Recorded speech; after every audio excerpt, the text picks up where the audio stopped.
Que le carrousel fait vraiment beaucoup de bruit. Nous sommes partis dans cette première attraction thème un petit peu 20e siècle comme à peu près toute l'entrée et avec dans le truc qui tourne une plateforme qui bouge dès qu'on met son pied. Voilà. Pouvoir vous montrer comment je vais vite. C'est que le début. M'avait manqué, j'avais pas fait de truc qui tourne depuis la fermeture de Papéa. J'ai jamais vu ça. Un petit train avec une bosse. Alors vraiment, le nom de l'attraction, j'adore la ref. National 7.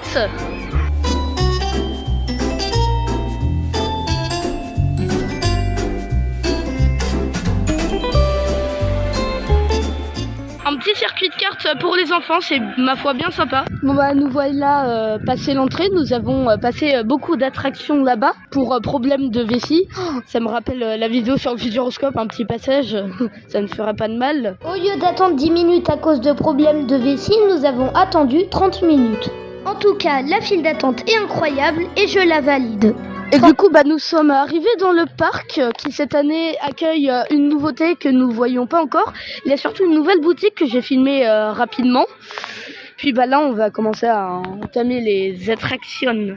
Bon, nous avons bien sûr un restaurant très récent de Festiland se nommant le French Cancan. Avec bien sûr sa partie terrasse, sa partie intérieure fermée aujourd'hui car il fait beau. Je ne l'avais pas du tout vu en vidéo, mais l'intégration du roller coaster est super. Avec la montagne là, qu'on voit en plus très bien depuis l'entrée là-bas, c'est...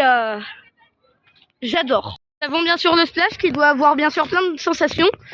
Je vois qu'ici il y a une longue ligne droite, ce qu'il n'y a pas à Papéa, mais aussi truc chiant, on doit prendre les canaux en bas et les monter et non pas les canaux qui montent tout seuls. Surtout que la tour fait très tache dans le paysage, ce qui est dommage car il y a le beau roller coaster juste à côté qu'on va faire. D'abord la tour des chutes.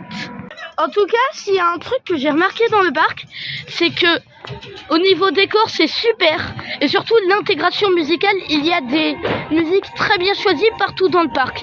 C'est vraiment pas des playlists musicales comme ça. L'attraction est à noter qu'il a un très petit débit et surtout, le programme de l'attraction est littéralement dans la file d'attente. En plus du très petit débit, nous pouvons voir aussi que la sécurité pour chaque chaise est aussi très longtemps. Mais les sensations ont l'air super.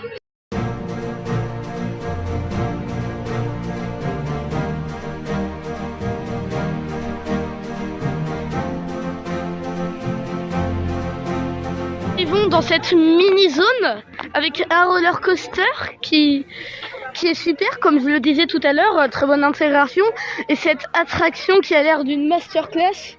Mais bon, j'en redis des nouvelles, sachant que juste à côté nous avons, alors là on voit pas trop avec le soleil, je cache un petit peu, mais c'est super beau, des attractions très bien intégrées et surtout des espèces de trucs dans les arbres. Bref, ça va être super.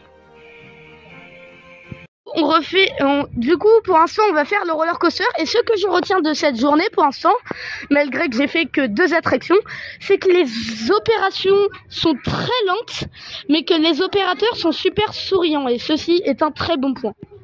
Déjà, je chose très bien qu'il n'y a pas Papéa des barrières pour bien se placer. Et ouais, ça a l'air, c'est un socket. Le même constructeur du train de la mine à Papéa. Et alors, j'ai pas eu le temps de voir, mais j'ai vu que c'était super.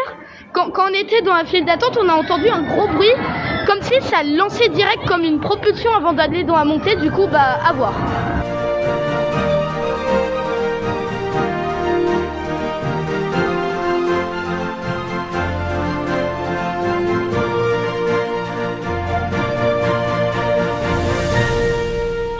Le roller coaster ne fait qu'un tour.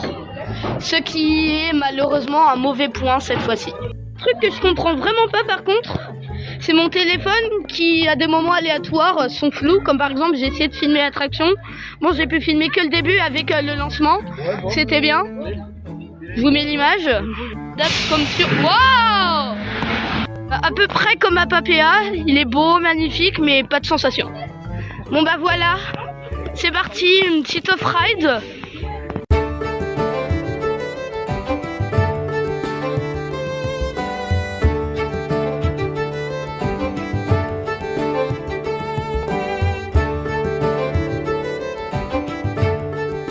Résultat de cette attraction, c'est sûrement l'attraction pour l'instant que j'ai faite qui a le meilleur débit.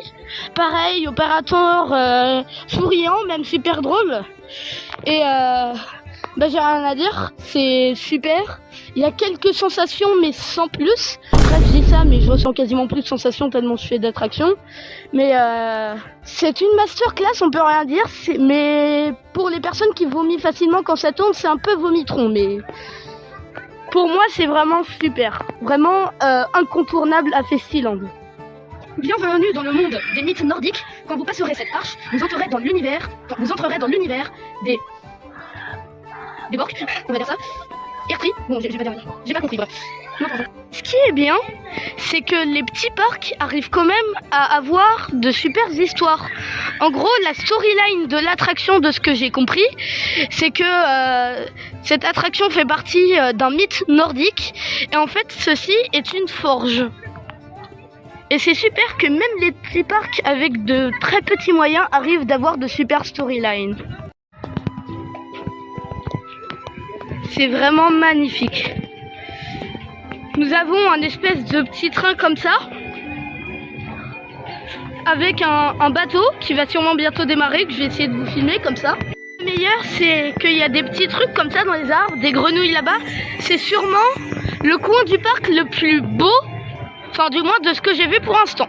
Bien car nous avons la nouveauté là-bas, c'est une petite balançoire, pas non plus incroyable, mais bien. Tiens, voilà l'attraction qui démarre. Oh, je sais déjà comment appeler cette zone. Zamperla World. Zamperla, Zamperla et Zamperla.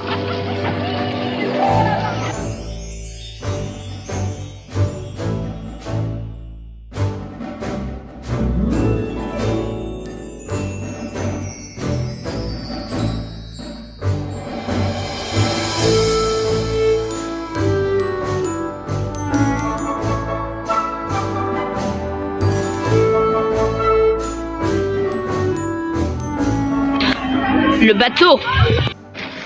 En tout cas, voilà pour l'instant verdict du parc, pareil. En fait, opération bien, c'était seulement sur quelques attractions du début.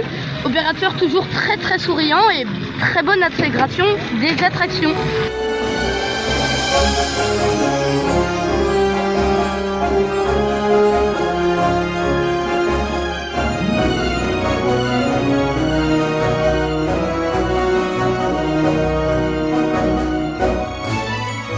Qui m'a franchement surpris à Festiland, les tasses là et les grenouilles, c'est à partir d'1 mètre et il n'y a pas d'âge et il n'y a pas de taille limite en fait.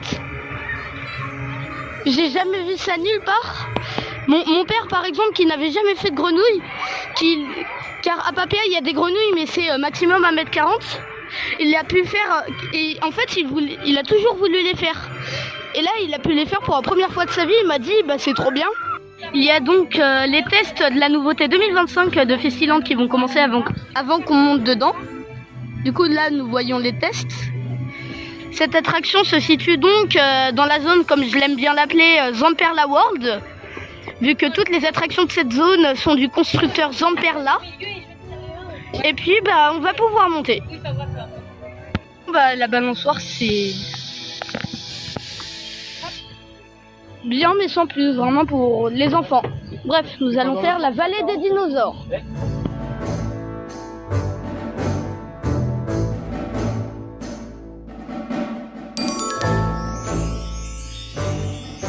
Nous avons donc ensuite fait l'hérétique.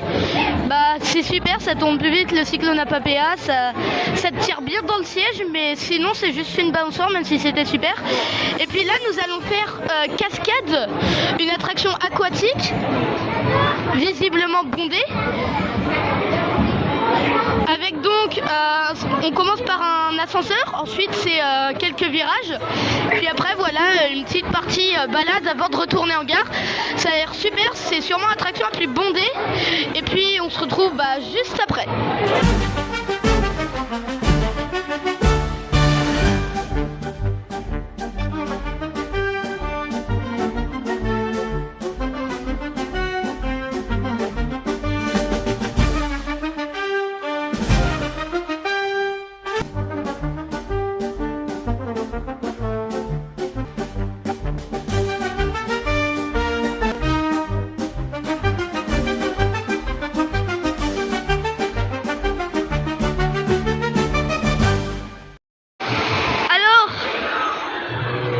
Le truc c'est qu'on est mouillé mais pas trop.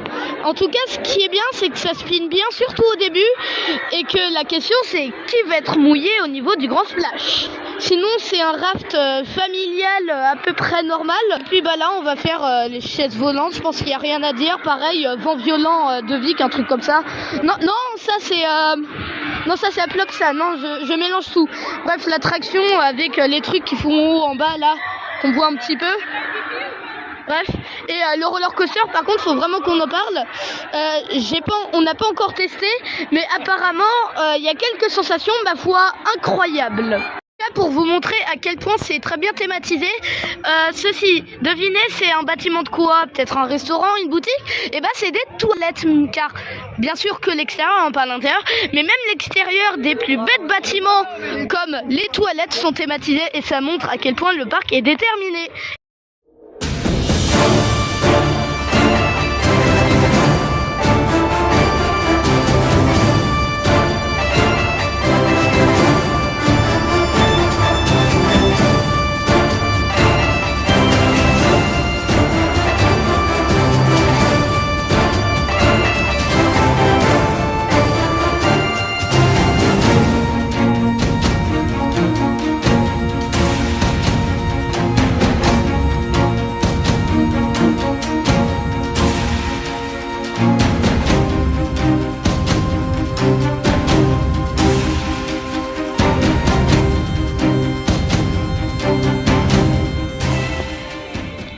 Nous avons du coup la Lapache, une attraction déjà Papéa donc j'ai pas la faire.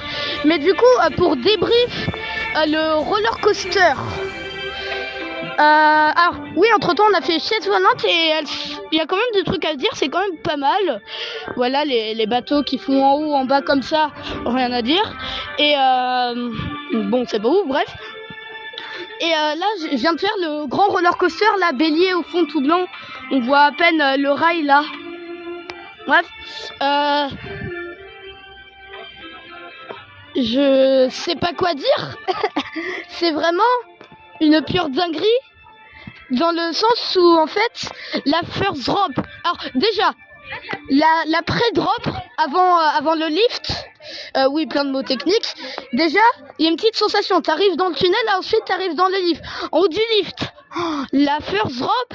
C'est une dinguerie monumentale, c'est vraiment un airtime que tu ressens très très bien.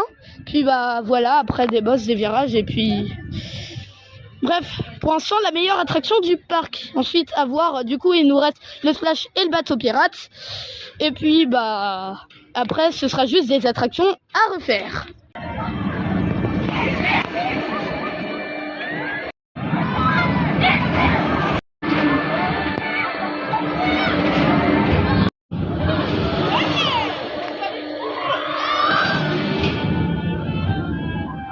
Du coup, après l'Apache, car ça y ressemble, voilà, je l'ai pas fait comme je l'ai dit. Le bateau pirate, bon, pas de sensation, hein, même celui de Papéa il est mieux. Le splash, pareil, pas de sensation. Vraiment, toutes les attractions du bas, c'est sûrement les plus nulles du parc. Voilà. Et du coup, là, j'ai refait la tour de chute. Et voilà, du coup, là, on a fait toutes les attractions du parc. Et non, il manquait une attraction que j'ai fait entre-temps et c'est sûrement l'une des meilleures attractions du parc. Je parle des chevaux galopants car en plein milieu, on se tape une accélération qui pourrait rendre jaloux Formula Rossa. Vu que la journée n'est pas du tout finie, le parc se boucle très très vite, surtout quand il y a personne. Quand il y a du monde, là c'est vraiment plus compliqué, il faut bien choisir ses attractions. Du coup là c'est juste des attractions qu'on va refaire. Du coup je vais faire le débrief maintenant, je vais vous dire au revoir. Du coup pour le débrief sur certaines attractions dont la tour de chute où c'était mollo ce matin, mais là ça va beaucoup mieux. Bref, il y a quelques attractions mais vraiment pas beaucoup où le débit, genre le temps qui ferme les sièges et tout, ça prend du temps. Mais sinon, dans la majorité, c'est bien. Et surtout, le sourire des opérateurs est très présent. Et bah ça, c'est super. Puis bah sinon, j'ai rien d'autre à dire. J'ai vu beaucoup de personnes qui disaient que le parc était nul car il n'y avait pas de sensation. Je suis pas d'accord car c'est pas la cible du parc. Le parc est un parc familial avec quelques attractions à sensation pour occuper les ados des familles, mais ce n'est pas forcément leur cible. Du coup, bah voilà. J'espère que cette vidéo vous a plu. N'oubliez pas de liker, l'abonnement si t'es une Park fan. Ciao!